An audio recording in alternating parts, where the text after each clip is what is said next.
A lot of people feel the way I do. They think the way I do. We don't have to be hateful and hurtful. We don't have to be nasty. We just have to be adult. Like my mama used to say when my brother and I were fighting, somebody's got to be the adult, and tonight it's going to be me. Come on. We're all in this together. I love it. I really do. This is the raw nerve. We're going to have a lot of fun. I have a sense of humor. I don't get butthurt because somebody tells an off-color joke. I don't get butthurt because somebody tells an Italian joke. I'm very Italian. I love them. I've heard them all, but I love them. I don't get offended because somebody tells a Jewish joke. I'm Jewish. By birth, not religion, but birth. People have to stop getting butthurt. People have to stop looking to be victims. Nobody gets up in the morning and thinks, I am going to do something to make Susan feel bad about herself. It might happen if I let it. I choose not to let it. Come on. Come on. Have you ever been on Facebook? You want an example of people getting butthurt? Oh my good Lord. Pages and pages and pages and pages. And I read these and I'm like, really? Seriously, I hope that is the worst problem you ever have in your life. Because if that's the worst problem you ever have, you've got it pretty well off. There are people on there that are fighting things like cancer, devastation, their homes being ruined, natural disasters. Those people I bleed for. But somebody who's just butthurt because somebody said something, oh, come on, grow up. And we're not talking children. We're talking grown adults. Grow up. Grow up. Just grow up. Just a thought. But we're going to have a lot of fun over the coming weeks and months. I have a lot of ideas. A lot of ideas. I'm kind of spreading out right here. I'm trying to give you kind of an overview, a vast, I don't know, throw a lot of slop at you and see what sticks. My idea is just to have a lot of fun and talk about some things that are really important in this country, really important in this state, really important in your county, in your town, in your village. And there's a lot of things that are important to all of us. We're not insular. It's a big world. And it's also a very small one now. We have the internet. We have instant communication. The world can't be that big anymore. Somebody can sneeze in Asia, and somebody here will be sick with it by tonight. What a creepy thought, but it's true. Think about it. We all have to find a way to get along. We all have to find a way to deal with each other, deal with the, I don't know, the hurts, the frustrations, the disappointments. That's everybody's life. That's everybody's life. Lord. I tell my kids all the time, life is what you make of it. If you won't get off your butt and make it better, stop whining to me that it isn't what you want it to be. Simple, isn't it? You got kids out there who, I don't want to flip burgers for a living. I want a better job. I want to be a CEO and make, music company mogul money. Yeah, get a GED. Hello? There are people who are upset because I've been whining about the fact that my husband, who is a federal worker and has been for 32 years, we're stuck in the sequestration. We're going to lose 20% of our income. Ooh, ouch. Am I happy about it? No. But I'll tell you, I've heard from people say, well, you're really lucky. I don't have paid vacations, and I don't have sick leave, and I don't. Yeah, well, 32 years ago, my husband sucked it up and took the damn test. And it's a hard test to pass. Anybody who wants to work for the government, who wants all the perks and the benefits or whatever, you're absolutely the United States of free America, free to go and try and get one. Just take the test. It's a bitch of a test. It really is.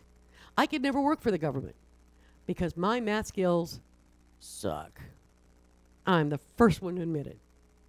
I always had honors English, but my math, I actually had a teacher tell me one time after the second year of algebra, he only passed me so he didn't have to teach me the third. Ouch. At least he was honest. Yeah. You got to put an effort towards getting what it is you want in life. And I'll tell you, not a lot of people seem to be willing to put that effort out. Maybe it takes going to college and going to school even longer and not making any money even longer. But what a payoff. Well, as soon as you pay off the student loans, you know, some of these kids are graduating college with student loans the size of some small country's national debts. Yeah. What's wrong with this picture? You know, a student loan is one of the few debts on the face of the planet you cannot erase with a bankruptcy. Yeah, I have one. Mm-hmm. You're looking at one of the few people that ever got a student loan forgiven. Really? Mm-hmm. Because I heard even if you file bankruptcy, like student loans don't go away. Nope. No. Nope. They follow you forever. And I'll tell you, you think you owe money to the IRS? They're bulldogs? Oh, no. They are pussycats. Wait till they come after you for a student loan. Gah. And the only reason I got the one forgiven is because it was fraudulently acquired. Oh, yeah? Yeah, the school was a real sweetheart there. Yeah, I really appreciated that. But it took me 7 years 7 years. of fighting to get it, yeah. So it's almost like you filed bankruptcy. I mean, Well, yeah, it screwed my credit. Well, and Yeah. then, you know, yeah. Except it doesn't go away after 7 years. It's still on your record. still stays with you. Yeah, well, but I'll tell you, it's just amazing in this world. We set each other's up to fail, and then we laugh at each other when we do. Why? Simple question. You got to be willing to put the hard work in your own life to get where you want to be. I don't know. Have a business plan, just like Costco. Where are you going to be in 5 years? Where are you going to be in 10 years? Where do you want to be by the time you hit retirement? Nobody's going to come in and hand it to you. You're not going to win the lottery. I hate to break it to you. You're not going to win the lottery. Work for it. Work for it. Put in the time, put in the effort, put in the sweat, work for it, and you get what it is you want in life. Amazing how that works. Isn't it? I don't know. It just boggles my brain sometimes. It really does. The things people find to whine about, complain about, and gripe about. I'm a pretty happy person. I have my health. I have a husband of 25 years that I still like. And that's beyond love. It's easy to love somebody after so many years. It really is. The hard part is to like them. And I still like him. We still look forward to spending time together. Wow. What a bizarre thought.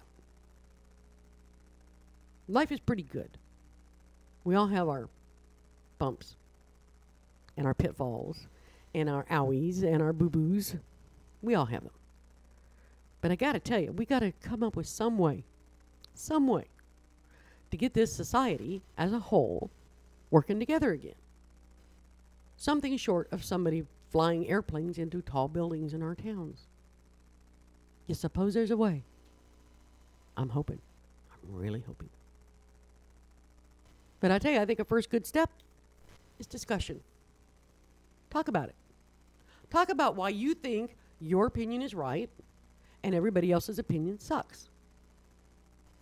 Because nobody has a disagreement of, difference of opinion anymore. It's a battle. Battle lines are drawn. Loins are girded. What are you going to do?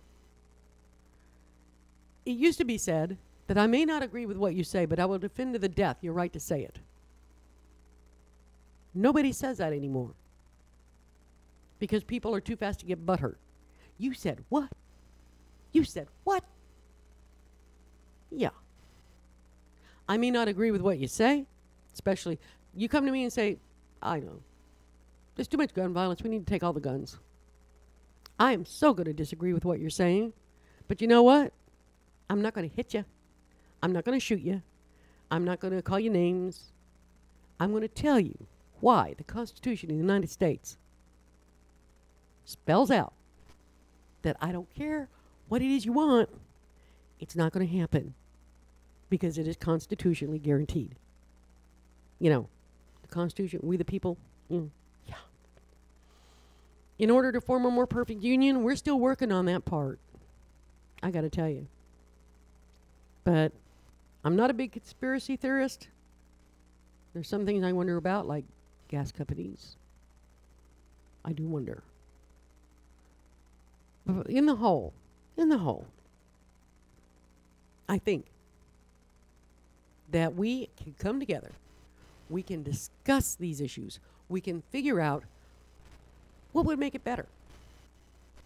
What is a way to get a message, and I mean a strong message, across that doesn't involve, I don't know, gun permits, dynamite, fertilizer, you name it. Yeah, I think we can do it. I have a lot of faith in this country. I really do. And when you say you have faith in the country, what you're saying is you have faith in the people. Because the people in this country, we are the country. It's not the dirt you're standing on. It's not the piece of papers that are protected in Washington, D.C. in the vaults. It's the people. We are this country. I think it's pretty cool. I like it. I really do. But we all got to get on, well, okay, more of us need to get on the same page. You'll never get everybody agreeing to anything at any one time. That will never, ever, ever, ever happen. I don't care what you do. But it's really pretty simple. It really is. I would kind of like to leave our children, when I shuffle off this mortal coil, I would like to leave my children and my grandchildren a cleaner planet, a safer community to live in, a better educational system. Hello, public schools. Yeah. Sad. And it's not just inner city, I'm telling you. There's a lot of things I want to do. I have inklings and ideas how to do that. But I tell you, it's going to take all of us getting together, all of us putting our heads together, and all of us just agreeing to not take any more crap. Stop having or stop letting our government panic us and scare us and convince us the sky is falling and life will never be the same. My God, they lived through the Great Depression. Well, except for those guys that jumped out of the windows. But they were the rich guys. So no loss. I'm kidding. I'm kidding. Yeah. We've been through a lot. We've been through invasion. We've been through, oh my Lord, sucker punches to end all sucker punches. Remember Pearl Harbor? Yeah, it wasn't just 911. Yeah. I think if we can get through all the things that we've done, we can do this. And the way we're going to do it is by talking about it. My opinion isn't always right. Pretty often. I'm usually right. All right, I'm always right. But I'll never deny you the opportunity to disagree with me. Because it's America. And you're allowed to. Ain't it great? You gotta love it. You gotta love it. This is a country where anybody can be what they want to be. It's still true. You just gotta work at it. We'll be back right after this at the top of the hour. I'm going to talk about PTSD. Hang in there.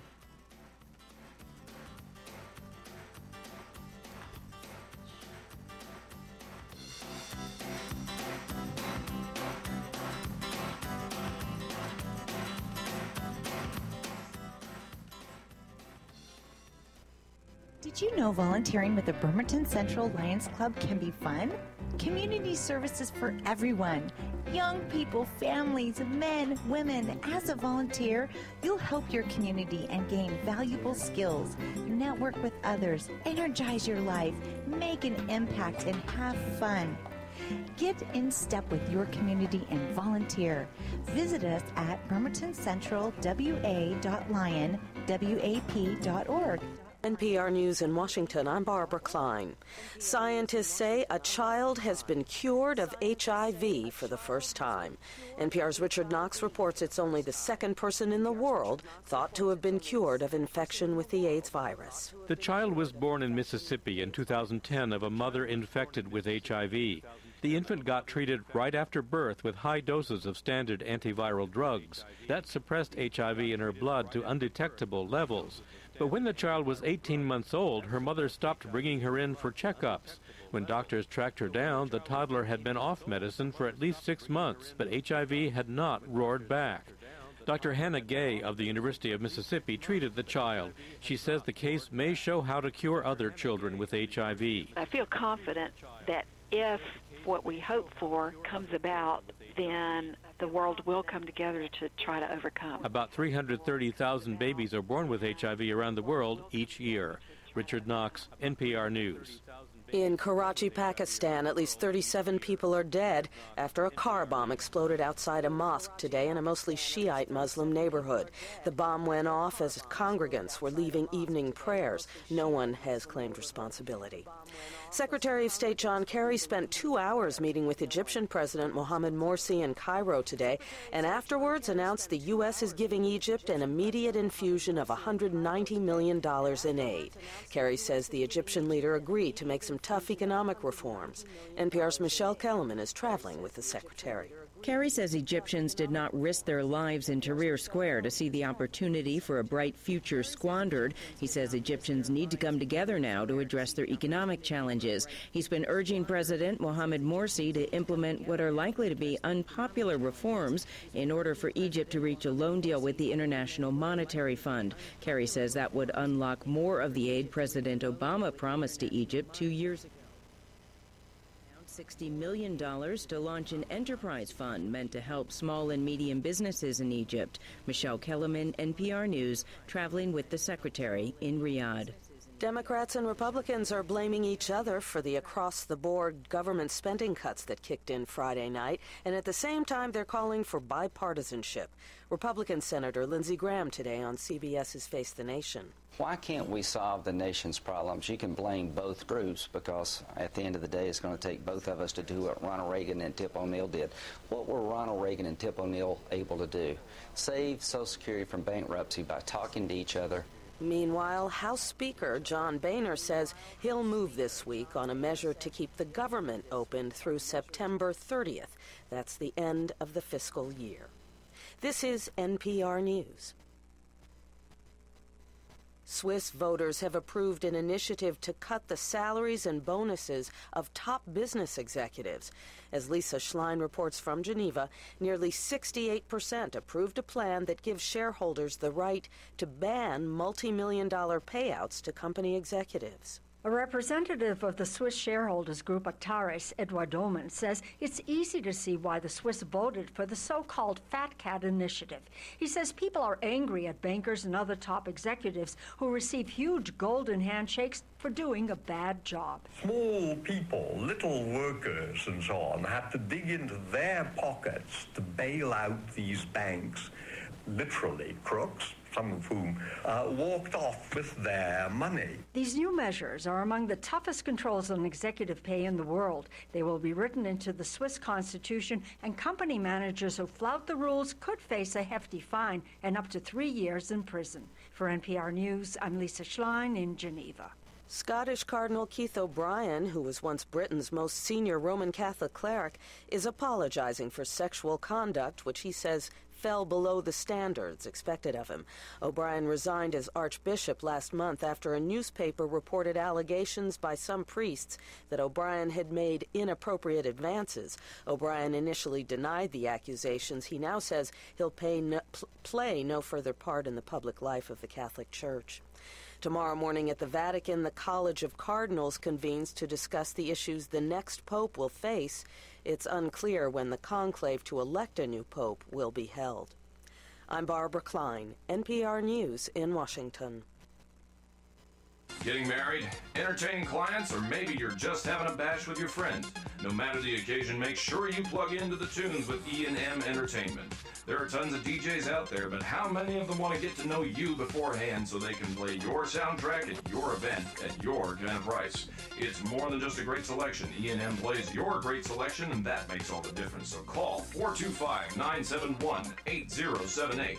That's 425-971-8078 for E&M Entertainment. Judy's Sewing in East Bremerton is your one-stop shop for all your sewing, alteration, and clothing repair needs. At Judy's Sewing, you can also find tuxedo rentals and bridal party dresses for only $69 and bride's dresses starting at $189. Judy's Sewing at the corner of Fairgrounds Road and Central Valley in East Bremerton, near Handy Andy's, or call Judy at 360-662-1212. That's right, 360-662-1212 for Judy's Sewing.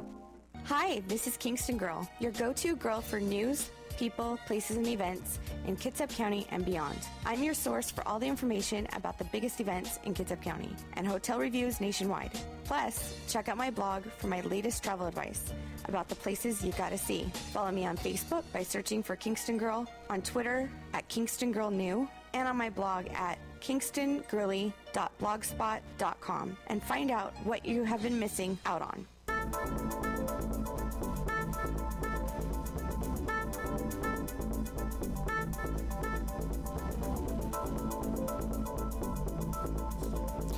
And welcome back to hour 2 of The Raw Nerve with me, Sandy, the real deal. How y'all doing? Boy, I tell you, that was a rough hour.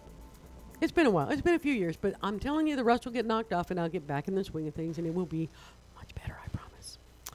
Now, I really look forward to this hour. I really have, because joining me is Aaron Osborne. Hello. Hello. And Aaron happens to be, believe it or not, my son-in-law. Unfortunately for her. I actually like you. Which is rare. They're going to kick me out of the mother-in-law club, I'm telling you. But the reason I asked Aaron to be on the show this hour is because he is a Iraqi war vet. You're a medic with who? The 1st Cavalry Division. Branch of the 1st Cavalry Division. Yep. So. And what we're talking about is PTSD, post-traumatic stress disorder. Now, everybody talks about it. But nobody really talks about what it is. Nobody really talks about what you can do about it. Nobody really talks about where you can get some help for it. They just talk about PTSD. Everybody's coming back with PTSD. Yeah. Guess what? It's not just combat veterans. If you've ever been in a bad accident, if you've been the victim of domestic violence, if you've been a child growing up in a household of drunk parents or stoned parents fighting all the time, you too can have PTSD. It's not just veterans, I'm telling you. But in this instance, I'm going to use you as a good example because, well, I got to do something with you. Now, I want you to tell the people, because nobody really talks about it, what is it like to live with PTSD? Living with it, it's a few different things. It also depends on how bad it is and what you have it from and what are your triggers. The triggers are the worst part that I experience, is never knowing exactly when something's going to cause a flashback, for lack of a better term, which is not exactly as everybody thinks it is either. It just it sends your brain chemistry and the way you're thinking back to the last time you either heard that sound or experienced that emotion and the things along with it. And so you know where you're at. You know that you're living your every normal day life, but your brain doesn't. And so it makes it really kind of difficult most of the time to figure out what your triggers are, how to avoid them, and also how to understand that you're not going to avoid all of them. Eventually something's going to happen. Now, what are some common triggers that a lot of people experience? Common triggers are going to be things like car backfires. Fireworks are a big one, especially for returning military members. Right. Not necessarily for, like planned events. Obviously, they're coming, but, the 4 or 5 days leading up to and after the 4th of July, those are some of the biggest times for me, anyway. Triggers could be something along the lines of a smell. Like if you, let's say you were a burn victim and you got PTSD from that. That's just a very traumatic event. It's completely possible. Next time you smell, a fire, it could possibly or gasoline or whatever. Whatever it is, yeah. Right. So although I have to admit, I can't tell you how many times I've been tempted to surprise you. Yeah, that's that's one of those things. Yeah, that's one of those things where it's really dependent upon what else happened. I'm not a huge fan of being surprised. The other day, I know. I was outside smoking a cigarette the other day, leaned up against the door, and Amanda came in to the front of the house and opened up the back door, and so I fell backwards, got really surprised. Wasn't a good half hour after that point, just because it was unexpected, and it was a feeling of loss of control at the time, and also feeling that I'd let my guard down, which again is another big trigger for a lot of people, and another big symptom of PTSD is like the hyperarousal, hypervigilance, always feeling on guard, always seeing what's going on, making sure you're in the right position in a room somewhere so you feel more comfortable, things like that. Well, because when you're over there in a combat situation, you have to think like this. You have to be aware of everything going on. You have to feel like you're in control of everything. Exactly. Because little things like what? Opening a car door? Yeah, opening a car door. It seems like something that's so trivial. Kicking a can, for example. It's just there's a lot of things that you're always aware of over there that you take for granted here. Driving, for example, manhole covers. When I first got back, I refused for over a year to drive over a manhole cover, because they were what we were called points of opportunity, where it's always going to be there. A manhole's always going to be there, but the terrorists or whoever, the insurgents, whatever you want to call them, they would put explosives under there, because they don't have to rip up a huge chunk of concrete. They just put it under there, and then you have a sewer grate to go with it. I mean, I've seen them flip over 30-ton Bradleys onto their turrets. Right. So I mean, it's those things that you see, and even if you've never experienced it, like I've been lucky enough to where I was never in a direct IED attack. I've gotten lucky a couple times and gotten past a few points, but never actually been in a vehicle that was blown up. But you're constantly worried about it. You're constantly trained that because you see it. Yeah, you see it. I mean, there's wrecked vehicles everywhere, and you're trained for it. Like, okay, 6 months before you go to Iraq, they're like, okay, this is how you drive over there. You drive in the middle of the road. You stay away from the edges. You keep 30 meters, between every vehicle in the convoy. Just avoid manhole covers, things like that. It's just all this stuff that they indoctrinate into you, and it's just really hard to turn that switch off when you come back. And just to let you know, the reason you mentioned earlier about opening car doors or kicking a can, stuff we take for granted every day here, right. Insurgents rig those to explode if you kick the can or you open the car door. So you never know what's behind whatever you're looking at, sort of a thing. It's always something as simple as opening a door and stuff like that. It's a long-term change that you build yourself up for to keep yourself safe, and then when you come back to a safe situation, your mind doesn't pick up on it as quickly as it should. Now, when you came back, you got help. I didn't get help when I first got back. I didn't get help till about a year ago, and I've been back I've been out of the military for 3 years at this point. Right. It's one of those things where it's hard to recognize. Like, especially and if you're still active. PTSD may not even show up in a person for up to like 3 to 4 years after whatever caused them to have the PTSD in the first place. Right. Yeah. And so that's another thing. And also just being able to recognize it in yourself. I mean, I didn't start recognizing it until I started realizing just how much it was affecting my daily life. And it wasn't affecting it every day. But there were days where it's like I couldn't go into work because it didn't feel like a right idea. I'd have trouble leaving the house. Actually, I'm fairly certain, I'm going to chalk a lot of my divorce up to the fact that you close off on the inside. There's no more emotions. There's detachment because you just get used to it. I mean, that's another thing you have to deal with is something tragic's happening. How do you get over it? I'll just forget about it and deal with it later. Numb it down. Yeah, exactly. Yeah, just numb it down. Yeah, if it's not there, it can't hurt you. Right. So, after a while, I just started realizing that I don't remember feeling like that I didn't remember having these kinds of emotions and feelings and issues before I went over there. So that's when I started to seek the help. Right. Now, there's a lot of help out there. There really is a lot of help out there for people who have PTSD. The problem is, a lot of people don't recognize that that's what they've got, that's what the problem is. They just go through the bad marriages and the losing the jobs and this and this and this and this. And they never really put the dots together and figure out this is why. But there is a lot of help. A lot of it's through the VA. Yes, the VA will help out a ton. This is one of their biggest things for veterans and their services. Right. As long as they're not trying to downplay how severe your PTSD is so they don't have to pay too much money. Right. That's a whole nother show. Believe me, that's a whole nother show. Now, when you came back and, you kind of integrate back and you go to boot camp and they teach you, okay, now you're going to be a killer. You're going to be this Hulk guy. Okay. And then you go over there and you do what you have to do while you're there. And then you come back and it's like, how do you turn that off? You don't. That's one of the things. That's one of the major issues is it's hard to do. That's why there are the things like triggers. Like everybody else, around the 4th of July, everybody knows this. The first 5 days leading up to it, people are going to set off fireworks before they're supposed to. Right. And people get bored with fireworks, and so they do what they do, and they mix them together, or they take the gunpowder out and just put them in 2-liter bottles, blow stuff, whatever they do to have fun on the 4th of July. Everybody knows that happens. The difference comes where you're able to recognize that this is a normal situation, and this is going to happen everywhere.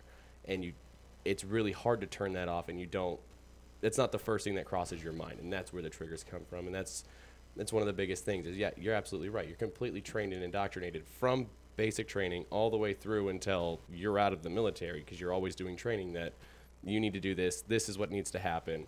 This is how you react to this situation. It's just one of those things that's hard to turn off. Right. So. Well, apparently PTSD can be developed by anybody who is in a situation where you have fear for your life or someone else's. Even if it's not really true, it's just perceived. Right. That alone can trigger you to have PTSD in your life. And I'll tell you, there's a lot. If you go on the internet, there are lots and lots of agencies that are out there to help. I've noticed that there's a lot of self-help. There's a lot of things you can do.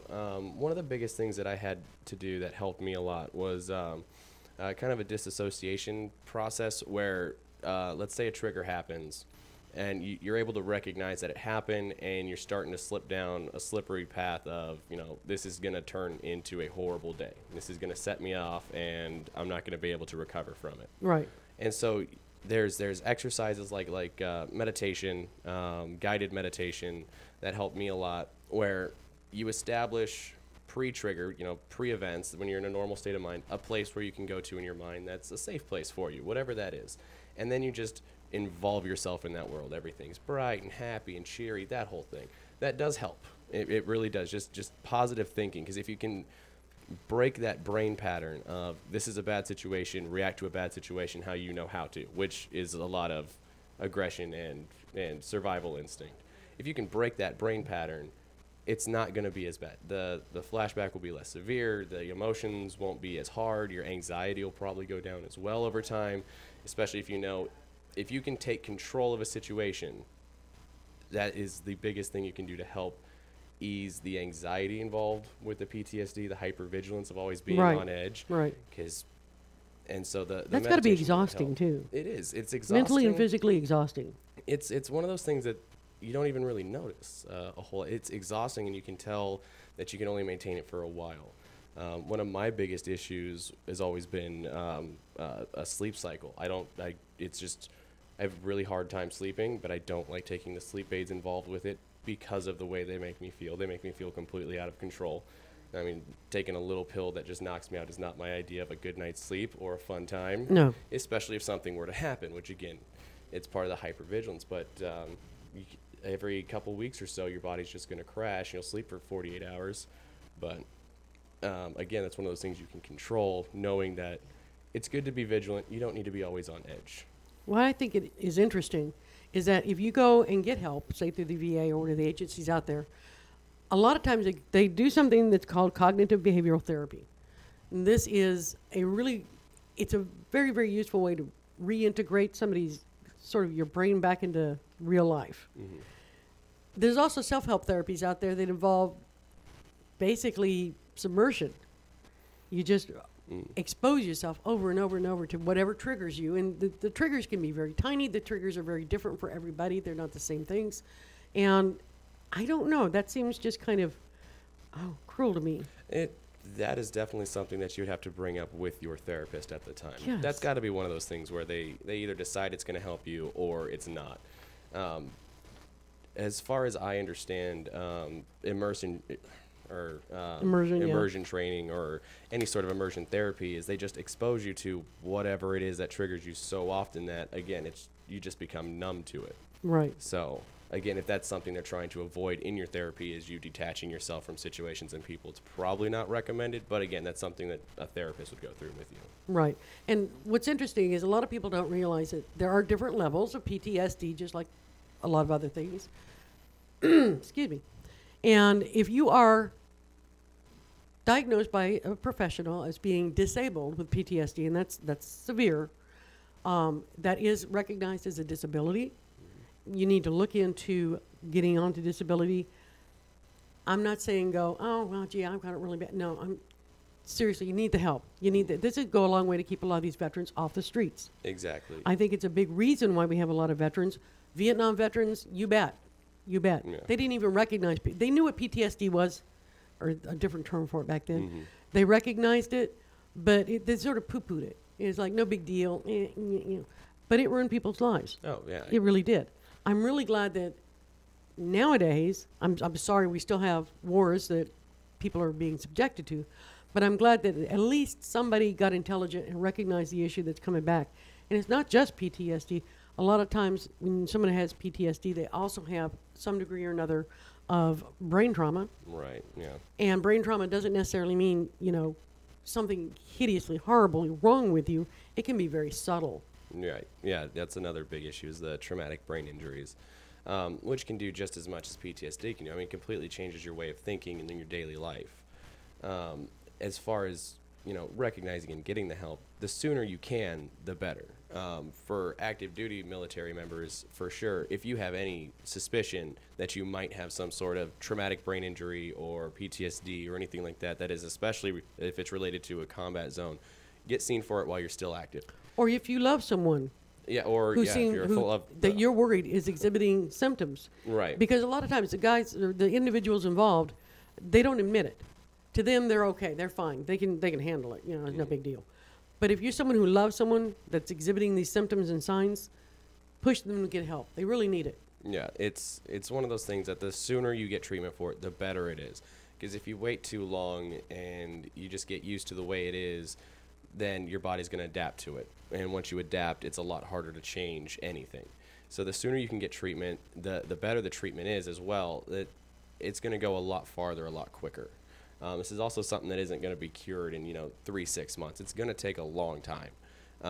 But as long as you commit yourself to the change, commit yourself to the therapy or whatever it is you're doing to better yourself, and as long as it actually is bettering yourself, then you will see changes and you will get better. It's just be prepared for a long fight is all. The sad thing is if you don't get help, if you just ignore it, it never gets better. It never goes away. It will never go away. It's just this becomes your new normal. And maybe you should ask yourself at some point, do I want this to be my new normal? I'd say no. No. I'd say no. No, it's not anything that you want to live with for a very long time. Especially, I mean, that treatment's not going to cure it 100% necessarily, but at the same time, if I had never gotten treatment for it, I don't know how long it could have kept going before something bad happened or a situation got out of control. And it's just, even just the few years that I was out, it progressively got worse and worse and worse. Mm-hmm. So it's something you can ignore for a while, but why? When the treatment's there, when the options are there, there's no reason to ignore it. A lot of it's mindset. A lot of it is and it goes back to the, Hulk mentality when they send you over to war because they want you to be, pumped up and this fighting machine type thing. And it's hard to turn that off when you get back and say, oh, I have a problem. Yeah, that was, I'll go ahead and contribute a little bit to that as well as to why I didn't get treatment at first. I mean, when I first got back, I was, of course, there was a couple incidents where I was like either about to fall asleep or driving, and I'd be like driving, my wife at the time would say I would be driving in the middle of the road, not in both lanes. And I just chalked that up to like, oh, well, I'm still integrating, I'm still coming back. Yeah, I'll be fine in a couple months. Then after a couple months, it was like, oh, well, you know what? It's not bad. I'm completely all right with this. I'll just avoid these situations. Then after a while, it was just at the point where it was like, I'm just completely introverted. There was no externalization of emotions. It was all very much in order to maintain the way I was trying to live my life. I had to completely shut everything off emotion-wise to be able to not be affected by anything that was happening, whether it was past, current, or future, like plans for events to go to and things. So it definitely is something that you do not want to have to deal with. It's something that even though if you do have it, when you get back, even if you deny it, it's still going to be there regardless. And it is very hard to get past that mentality of being able to handle it, being able to admit that you need help. Right. And it seems to me that as much as you go through a process of numbing down, numbing your emotions so that you see these horrific things over there, you're not frozen, panic-stricken, and unable to respond appropriately. It seems to me that when you come back and you reintegrate back into society, it's got to be even that much tougher to unnumb your emotions and your feelings. That's got to be a hard wall to drop. I would definitely say yes. It's one of those things where, emotions for the longest time, and still a little bit, I believe emotions cloud too much of judgment. If you get emotionally involved, or if a situation is something that would, like if you saw it in a movie, is something that'd be like, a tear-jerking moment or tugging at your heartstrings in a movie. If you're living through that kind of a situation, to me, it's always been like, well, what's the point of emotions? They're going to just cloud your judgment, and you're not going to be able to make the hard decisions you need to make to get whatever needs to get done. And that's not a good way to live your life emotionally unattached from everything, because everything just becomes a yes or no answer. There's no enjoyment. There is no sadness, but again, because there is nothing, you don't even get to enjoy it. It's just routine. This is what I need to do to get through the day, get through the hour, get through whatever. I think it'd be awful to be a child of a parent with PTSD, because that connection that is so vital to a child's well-being would be gone, or at least stemmed down really, really badly. Yeah, that's another concern. Yeah, I mean, if you're not going to be emotionally involved with yourself, there's no way you can be emotionally involved with another person, children, spouse, girlfriend, whatever, boyfriend. There's just no way that you're going to be able to maintain healthy relationships. And again, that's, like I said, one reason why I do believe that it affected my first marriage. I mean, other things happened that led to the divorce as well, but towards the end, there definitely was just such a disconnect. Even with my daughter that I had, it was very much, she was there. I had to take care of her. It wasn't necessarily a feeling of adoration that you normally feel with your child. It's just like, it was there, but I suppressed it because what if something happened? I went to Walmart with my daughter. What if somebody kidnapped her? I can't let my emotions get involved in, oh, that's my daughter, or somebody help me. No, I would take care of the situation. You can't do that when you're emotionally invested. And so it definitely does affect every relationship you have, especially with your kids. Wow. So it seems to me that a lot of people talk about PTSD, and very, very few people get into what it is intrinsically, to the little picture. Everyone looks at the big picture and it's, oh, this guy's going to snap, he's going to go crazy, and no. Very few people talk about the day.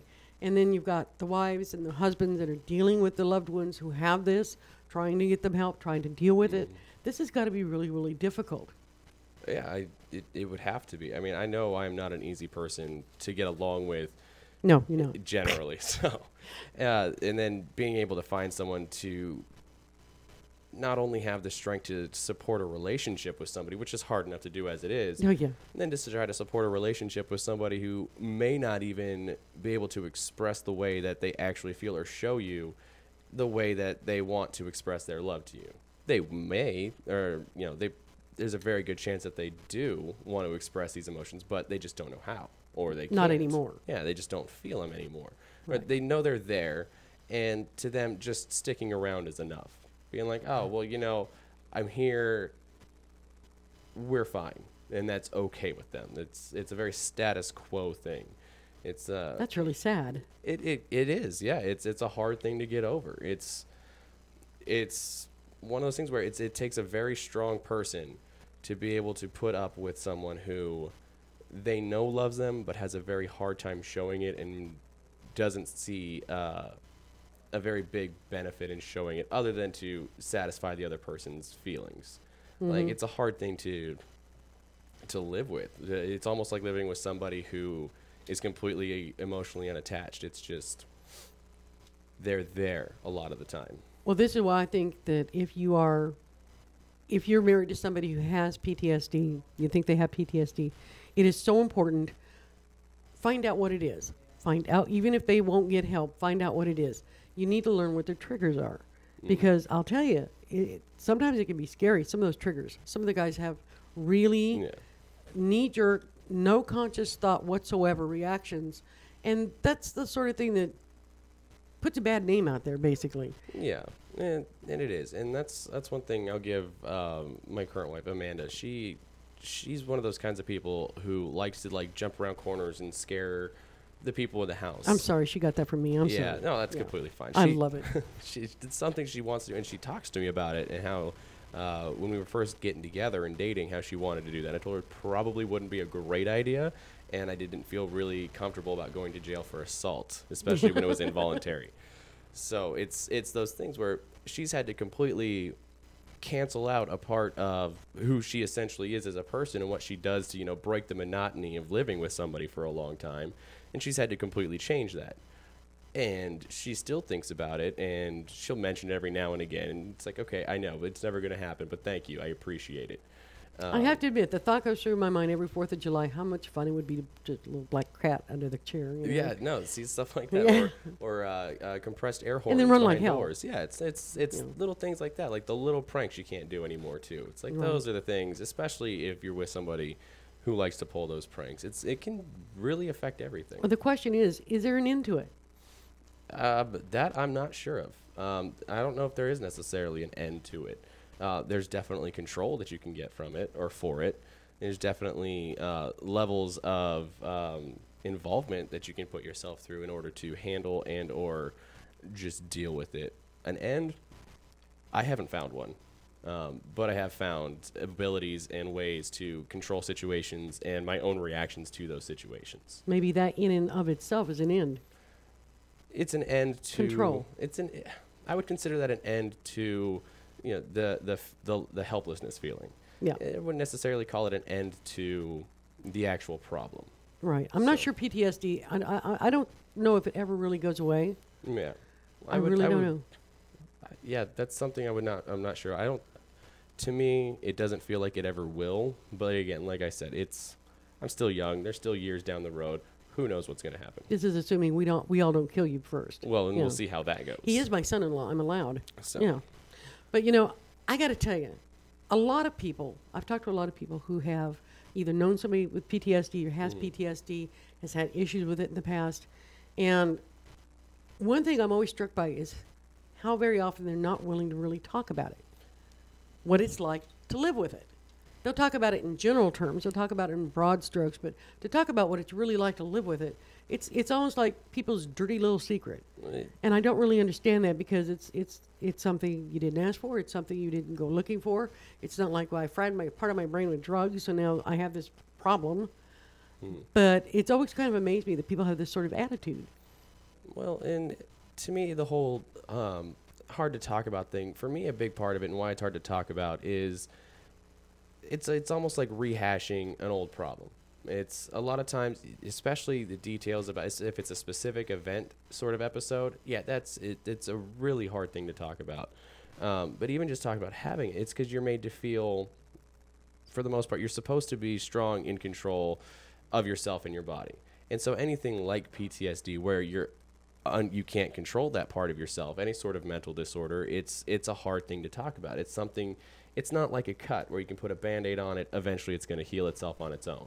And this is something that it's an issue. Yeah, you didn't really do anything to deserve it. It's not like you said. It's not like you went out, drunk, or you went out drunk driving, crashed your car, and now you can't think with the left side of your brain or whatever, or you didn't fry with drugs. It's something that happened that you couldn't control. Which again is just another thing that I think makes it hard to talk about. You didn't ask for it. You didn't do anything to cause it. It just something happened. You were in the wrong place at the wrong time, and now you have this permanent thing about you that you can't change on your own.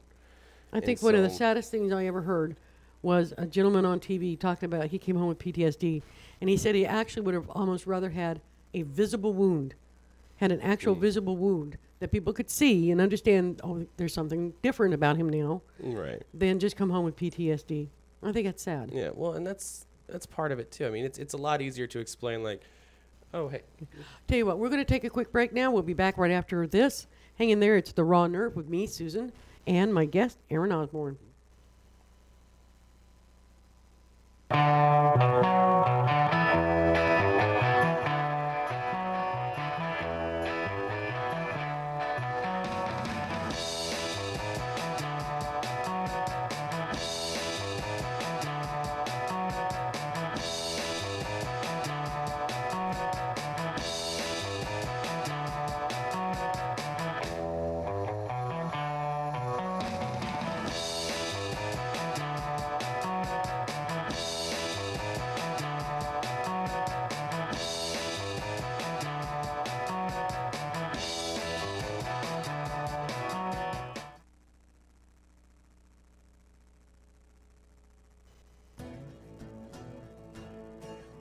Have you ever dreamed of hosting your own online radio show?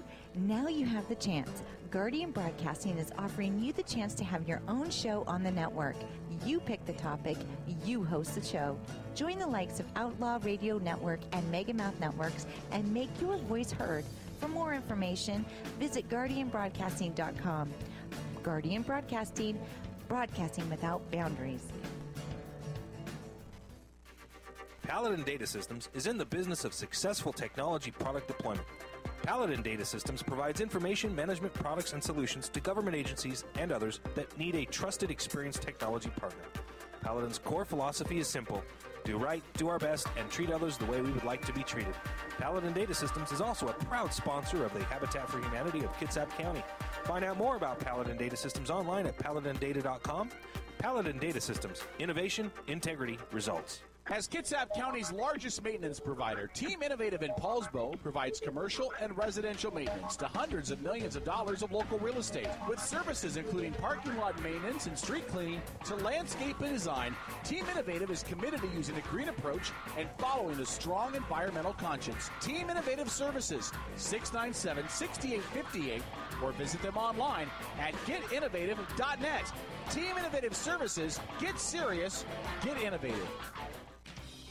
Make a difference in your community and volunteer at Kitsap Humane Society. We have opportunities for everyone and need help in all areas of the shelter.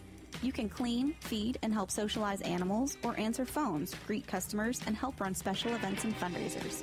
KHS volunteers also lead programs including our foster program, canine training, and animal-assisted therapy. If you are interested in volunteering at Kitsap Humane Society, visit our website at kitsap-humane.org. Hey, it's K-Dog with the Outlaw Radio Network to tell you about Rachel's on the East Side, but instead of sharing what I think, let me tell you what your Kitsap neighbors have posted online at urbanspoon.com when they were asked what they thought about Rachel's on the East Side. Charlie wrote, delicious. So happy to finally have some great food in Bremerton. Sally wrote, my husband and I absolutely love this restaurant. It's quickly become our favorite. LT wrote, local microbrews, awesome pizza, free Wi-Fi, and friendly service. Rachel's has all this and much more. Lastly, AF22 simply says, hands down, the best food on the peninsula. With a full menu including pizza, pasta, sandwiches, and more, Rachel's on the East Side is a great place to enjoy a romantic night out with the one you love. It's also a great place to take the whole family out for a great family dinner. Rachel's also has outdoor seating, so find out what everyone in Bremerton is talking about at Rachel's on the East Side, 1217 Sylvan Way in Bremerton. Open 7 days a week at Rachel's on the East Side.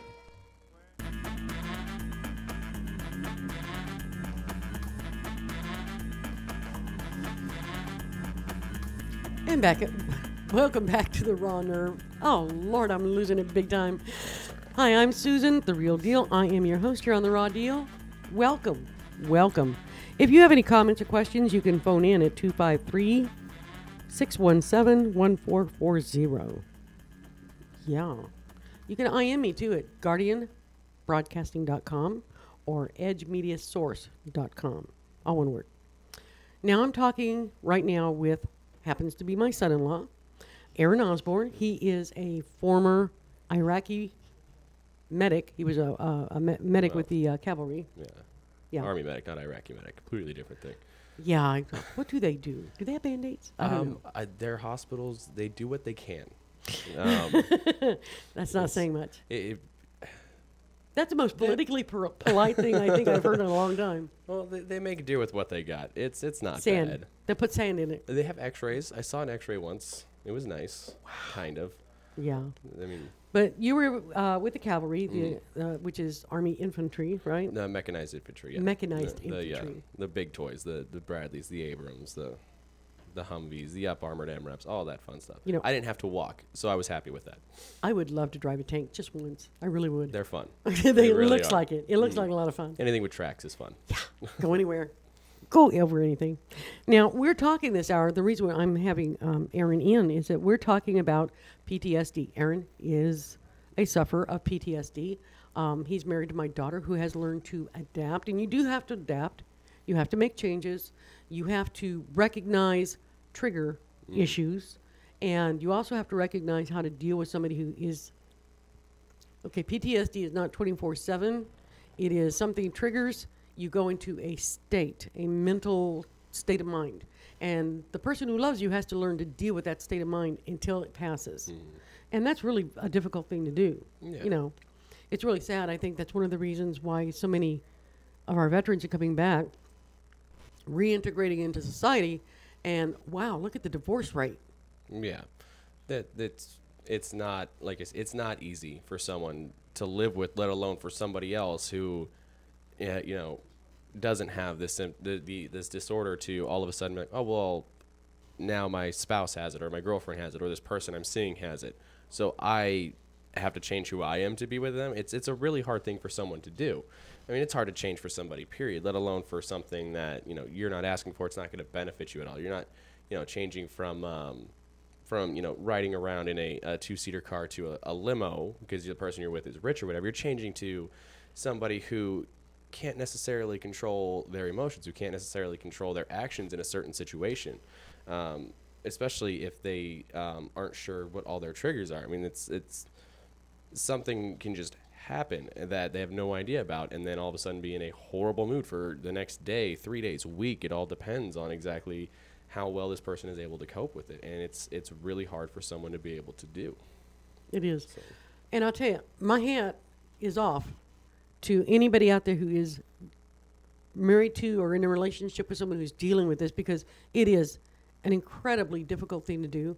I think it takes a level of dedication that some people just can't reach. They just can't get there. Right, and it's a very hard thing to do, and it shouldn't be anything that you should feel bad about not being able to adapt and deal with it.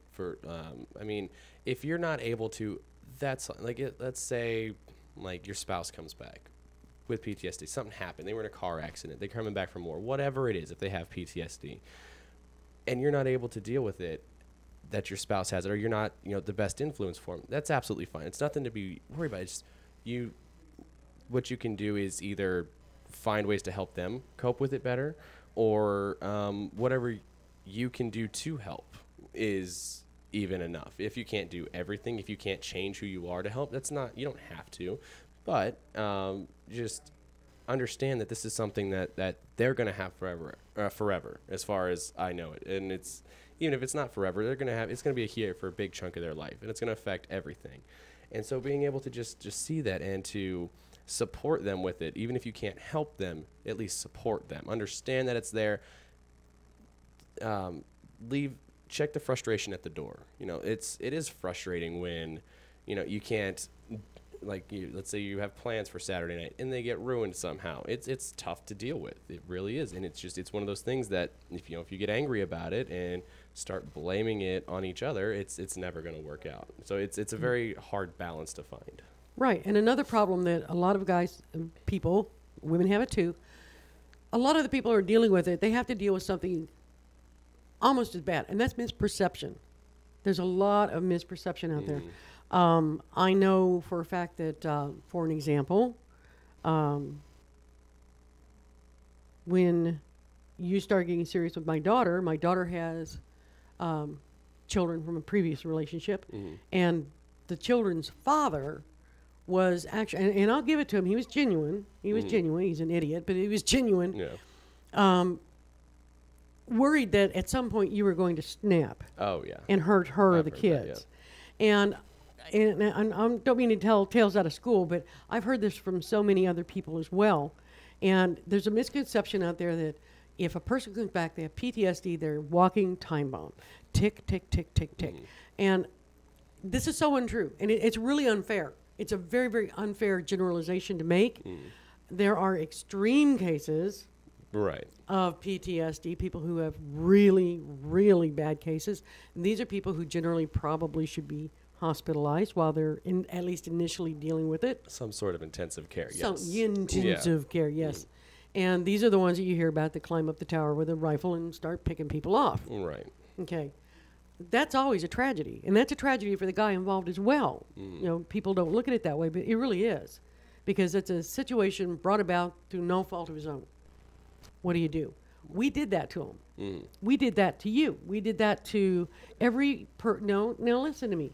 Every person who's gone into a war combat zone and has come back with some sort of a traumatic brain injury, they've come back with PTSD or some sort of lingering issue like that. Basically speaking, we did that to you because we said, okay, this is a good idea, let's go do that.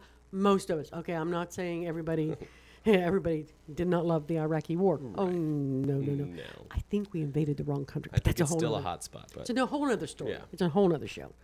But the bottom line of it is, I think it's kind of a disservice to constantly talk about PTSD. You only hear the worst. You only hear the horror stories. You only hear the terrible things. And you don't realize the depth of it. Not everybody walking around with PTSD is a ticking time bomb. Okay? Relax. They're not. There are issues. There are problems. There are day-to-day things that come up that need to be dealt with. Right. And nobody ever talks about that because, well, it's not that interesting. It's all small stuff. We all have small stuff. And I guarantee you something. If your marriage breaks up, I guarantee you a lot of the reason it breaks up is small stuff. Everyone thinks it's the biggies. No, it's the day-to-day small little irritations, nagging things that you just can't get past. Right. Yeah. The nail clippings on the table, that sort of thing. Yeah, that would be a biggie. Yeah. Leaving the toilet seat up. Yeah, well, Yeah. Maybe kind of. But I do want to let people know that, like we said, if you think you have PTSD, if you think somebody in your family, somebody you love and care about may have PTSD, it's worth getting it checked out. If you are related to the military, you are in the military, you're a veteran, whatnot, please contact your Veterans Administration. They have wonderful believe it or not, they're a pain in the butt to deal with. I understand this. Yeah. It is horrible to deal with these people. But they do have wonderful programs set up once you get in and you get processed. It's the process, I think, that kills people. It is. It's an annoying process. It's long. It's difficult. It's arduous. It seems impossible just about every step of the way. But it is something that, just deal with it. Don't let it sit by the wayside. Don't take your time. There is a time limit on some of the benefits. So... Yes. If you're a veteran that's been out for a year or two, absolutely go to your nearest VA office as soon as you can if you have any sort of suspicion that you need anything for them. And it doesn't have to be just PTSD. It can be actual physical stuff as well. If you think you're due to any sort of disability, you need to get on that sooner rather than later. Yes. Because there are time limits involved with that stuff. But once you get into the VA, the programs are great. They're everywhere. You won't have to worry about finding a clinic around you. They're even in non-military cities, non-military states where there are no Army, Navy, Marine, Air Force bases anywhere. They still have veterans departments there or affiliates that work with the Veterans Affairs. So you'll be fine anywhere you go. It's just something that you need to get started. And that's like if you're not military associated in any way, or you're military and you, like you say, you don't have anything local, like a military outreach program local. All you have to do is call your local mental health center. Like here where we're at, it's Kitsap County Mental Health Center, mental health. Every county or city in the country basically has something like this. Call them. If you are better suited and better served somewhere else, they will tell you. You don't have to figure this out. You don't have to walk through all the, who do I go to, who do I talk to? They'll figure this out for you, and they'll get you to the best help you can get. And a lot of people are in the same boat you were in. The reason you stopped your therapy that you were getting is because your insurance ran out. Yeah, pretty much. Yeah. So that happens. Does that sound familiar to anybody? Hello. How many people have lost their jobs? Gee, maybe through PTSD? Or due to? It's a possibility. You suppose? Yeah. So they no longer have health insurance. They can't get the help. It's a vicious cycle. And it's a cycle we really need to break. But it's important enough. It is important enough. Not just for yourself, but for your children, if you have any, your spouse, or any relationships that you might develop or would like to develop. You've got to get help. You've got to have somebody look at it and say, okay, yes, this is an issue and this is what we're going to do to fix it or to deal with it or help you deal with it. You can't just gut it up. You just can't. And it's not fair to yourself. No, it's not fair to yourself, and it's not fair to anybody else who's involved with you on a daily basis or on a personal level. It's just not. It seems like before you get treatment that, oh, I can manage it as long as I avoid this. Oh, I can handle it if I do this. And then once you start getting treatment, you're like, I don't know how I was functioning beforehand. So it's one of those things where you can't actually see the light until you go looking for it. And a lot of people don't realize the impact it's having on their day-to-day life. Right, yeah. You can't understand, why did I get fired from my job? That was so unfair. Really? Maybe. You lose relationships, you lose jobs, you lose so much in life. It's not worth it. And I think a lot of people, the biggest problem is just getting over the psychological idea of admitting you need help. Yeah, that's the first. That's a toughie First for a lot of people. molehill, mountain, whatever you want to call it, that you have to get over is that accepting that, yes, there is an issue and no, you can't deal with it yourself.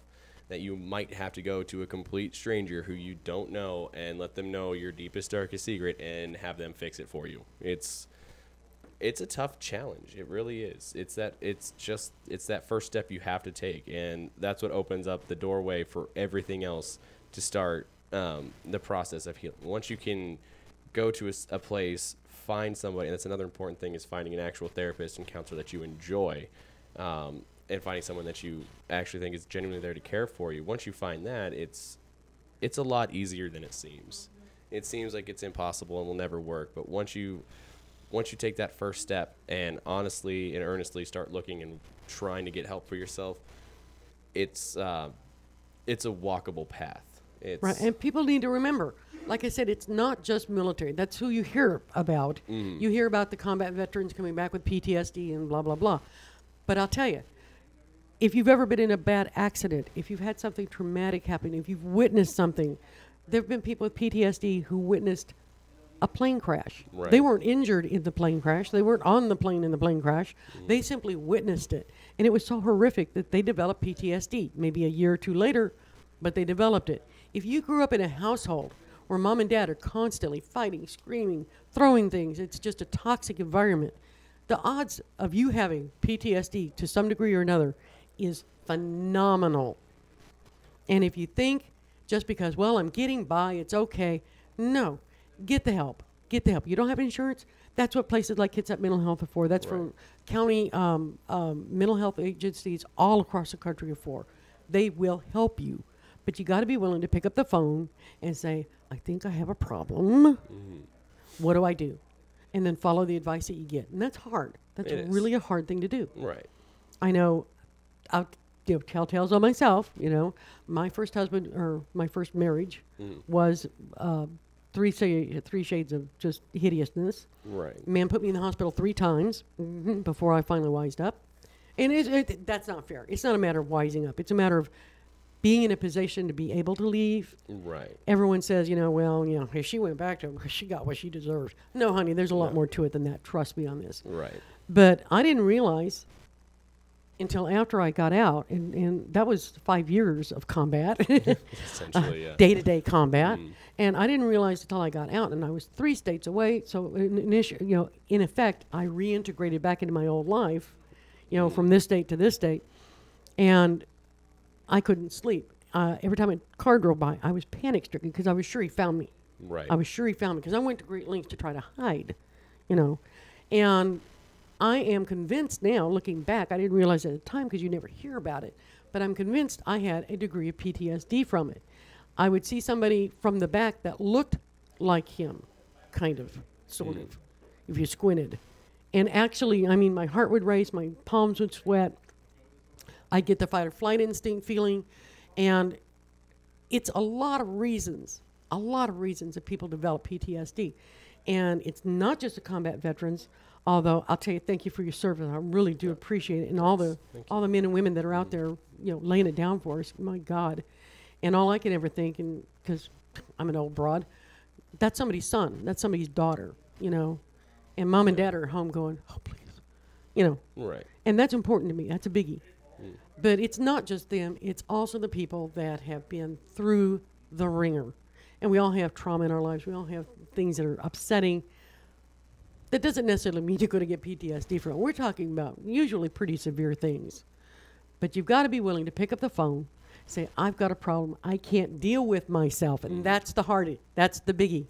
That's the hard one to say. I can't deal with Right. it myself. Yeah, that's that was the hardest part for me to get started. Was the whole. Well, you're Mr. Macho. Well, and that's the whole thing. I mean, that's exactly why it was hard. It's Go something, Army. Well, why can't I deal with this myself? It's not even necessarily I can't. It's why can't I? What is so wrong with me that I can't deal with my own self? And how do I tell somebody that I Right. can't deal with it myself? Yeah, how do I tell somebody that and have them take me seriously? It's like, just like, what am I gonna do, or what is this person gonna do for me that I can't do for myself? What's gonna happen? Like, they're gonna talk to me. That's gonna work well, and that's another thing that you got to get over. It's like I can talk all day and I don't care what people say. So again, it's one of those things that you have to be open for and willing to do, and it's not easy. It's not fun. It is like the least fun thing I've ever done. It's hard work, isn't it? It is. It's horrible sometimes, especially because I mean, you're gonna. Another thing to realize with it is you're gonna have to go back and talk about exactly what happened with a complete stranger. So that alone, it's challenging to do. I have a hard time talking about it with the people I care about. So it's just it's one of those things that you're just gonna have to buckle down, get through it. It's gonna take time, but you be able to as long as you're dedicated and motivated for it. That's the whole thing. You've got to be motivated for it. Yeah. Okay. Oh, okay. I'm looking at the board up. Okay. Oh, okay. Just communicating here through the glass. Yeah. The man behind the glass. Right. He has all the power. He's always there. He has all the Ever power. vigilant. But I'll tell you, I really, really appreciate you coming on the show tonight because, yeah, this is a maiden voyage of the raw nerve. But this is something that is near and dear to my heart because, well, you're near and dear to my heart for one thing. you. And my father was near and dear to my heart, and I'm convinced after 3 tours of duty in Vietnam, that explains a lot after I found out what PTSD was. I can imagine that would definitely like make a couple light bulbs appear. Yeah. So. Yeah, and flicker. A few of them flickered. Oh, yeah. But this is just something, it's sort of, call it a pet peeve of mine, that nobody ever talks about what it's like to actually live with it. They just talk about it in broad terms and broad generalizations. And I'll tell you, it's not fun. It's not fun for the people who love you. It's not fun for the people who live with you. It's certainly not fun for the children that live with you and have absolutely no control over anything you do. So for the sakes of all those people, plus yourself, pick up the phone, call somebody. Just admit, I need help. And it's not an admission. It's not like, oh, God, I'm going to admit this. It's, be strong. Be strong and say, I can't deal with this. I need some help. Yeah, there's nothing weak or childish about looking for a shoulder to prop yourself up on when you're at a weak state. I think it's sad that we still live in a state at this point in time where there's still stigma for a lot of people that if you call a therapist or something like this to say, I have an issue, I have a problem, I need some help, that somehow that is unmanly or it's wussy. And if you're a woman, well, you're just a weak woman, everyone knows you're weak. And I think it's really sad that we still have that. Yeah. You'd think we could shake it off. You would hope so, but I'd say that something's going to always be there, especially that's how I was raised, you can handle whatever it is, or if you can't handle it, you'll find a way to. Well, you're a big boy. You're not supposed to cry. Well, exactly. Walk it off. Walk it off. Yeah, when I broke my foot, walk it off. Walk it off when you break your foot. Yeah, it works. Good try. Yeah, for about 4 steps, and it's like, oh, mommy, I get hurt. Yeah, I know. But I really do appreciate you coming on. Oh, thanks for having me. I'll tell you what, everyone, I really appreciate you being here for the maiden voyage of the raw nerve with me, Susan. I promise you, it only gets better. I just need a little practice, okay? But I've got the idea for a lot of interesting shows coming up. I hope on Sunday evenings from 5 to 7, PST, Pacific Standard Time. I'll just say it instead it's of just too one many letter initials. extra, so you're too fine. many initials. And we'll see you next week, and thanks for listening. Bye-bye. Well, that was a lot better than me just...